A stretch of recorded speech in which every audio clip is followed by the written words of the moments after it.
In this message, I tell you what most people get wrong about talking to God and show you how to pray with power, purpose, and peace, just as Jesus taught.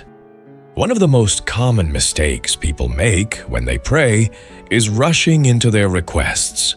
But Jesus begins his teaching on prayer in Matthew 6:9 by saying, "Our Father who art in heaven, hallowed be thy name." Matthew reminds us here that prayer begins with worship. When we say, "Hallowed be thy name," we are recognizing God's holiness, His greatness, and His authority over all things. Hallowed means sacred, set apart, and worthy of reverence. Think of Moses at the burning bush in Exodus 3:5. When Moses approached, God told him, "Take off your sandals, for the place where you are standing is holy ground." That wasn't just about the physical space. It was about acknowledging the sacredness of God's presence. When you pray, start by focusing on who God is. Say, "God, you are holy. You are my Creator, my Father, and my Provider. I worship you for who you are."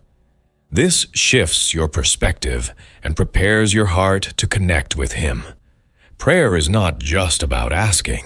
It's about honoring the one we're speaking to. When you begin with worship, it changes the way you approach everything else in your prayer.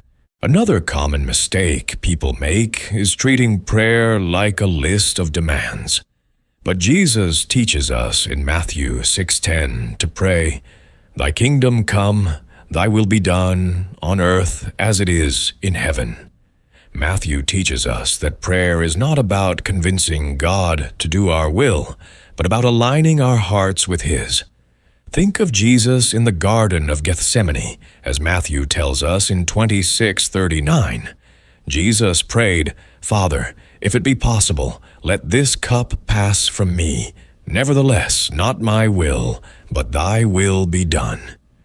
Even though he was facing unimaginable pain, Jesus trusted that God's plan was greater than his own. When you pray, try saying, "Lord, I trust you. Even if things don't go the way I hope, I know your will is perfect. Help me to surrender my plans and align my heart with yours." This isn't always easy, but it opens the door for God to work in ways you can't yet see. Trusting His will brings peace, even in the middle of uncertainty.